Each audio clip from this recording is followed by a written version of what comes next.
Rhys are real champions of those two activities, gap filling and cleaning level. Okay.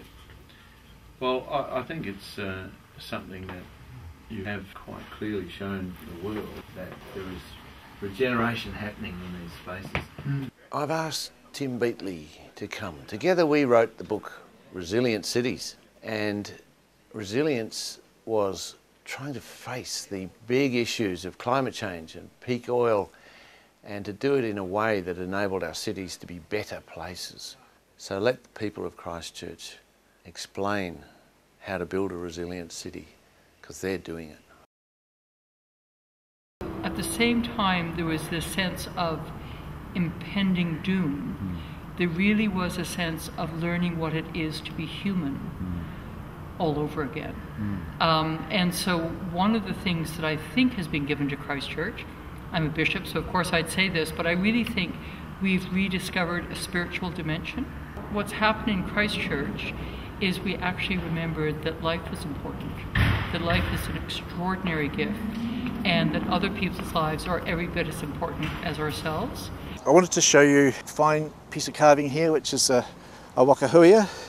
It was gifted to the Avon Otakaro Network, and it's about drawing together of communities, of people into one single vision for the east side of town. So it's meant to be symbolising the creation of a place of a lot of food and abundance, and that depends very much on living in harmony with the natural environment and restoring that environment so it becomes a source of food for body, mind and spirit.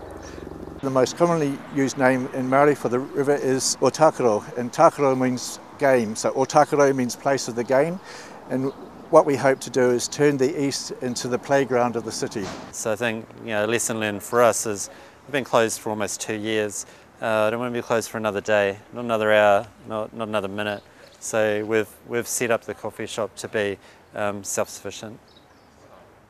We're trying to translate that to an organisation and a business which has a strong ethical basis and enables myself and hopefully a whole lot more to keep doing what we're really passionate about, and that's making sure this is available and for all people. I guess that's what you call food resilience. I suppose what we've done is turned that experience of the experience that we went through with the earthquakes is something that I can't really put words to. It's a pretty horrific thing, but we've really turned that into an opportunity. Well, one of our big things, we talk about leading by example, where we try relatively small-scale temporary projects. If they don't work, whatever that means, if the public don't embrace them, if they're not as effective as we think they might be, they only need to last a few months, they haven't cost so much money, and you learn something from that. If people do embrace them, they can last a lot longer, or you can do a next version, an improved version, and that way we're kind of prototyping what the future city could be. It's worth doing for those who build it, it's very satisfying.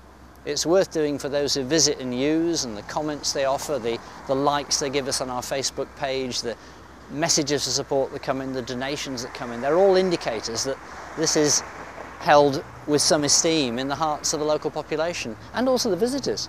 Apparently Christchurch is becoming a place to visit now because of all these fascinating activities on the street. That's rather nice. I've always said that if we just rebuild the city, we've achieved nothing. If you just put back what you had before, then you will emerge facing the same problems that all cities of 500,000 people in the OECD face: ageing populations, centres of the city no longer functioning as they once did, the suburban centres suck energy out of it. We have to rethink it. And that's the thing here, you see, in an event like this you can have government doing things, driving projects, putting up stadiums, all those sort of things. But what it really relies on is other strong institutions out there. The church building a temporary cardboard cathedral. The arts people building themselves a new professional theatre company quickly, so we can, have got someone else to enjoy the theatre. And that's the thing you need. It's not just the government at all. It's about these other really, really important community institutions. Strong institutions really, really count here. There are a lot of people that look around here and say, well, it's returning itself to its natural state. So wouldn't it be wonderful if this were the full wetlands or part of the pathway from the city to the sea? And you know, those sort of ideas have really inspired people to think about how Christchurch could take its vulnerability and turn it into this magnificent asset. In an earthquake or any disaster, people really want to help. People really care. You might think, a lot of people will give you the impression that people are self-centred, but when push comes to shove, people want to help each other. And the other thing I would like to say, it's really love. It's love that we're talking about. We feel very grateful that we were given the chance to speak to people who opened themselves up to us. They want to tell their story. They know this is special, what's going on here. Any city can learn from this. This is not just Christchurch's story, this is any city's story.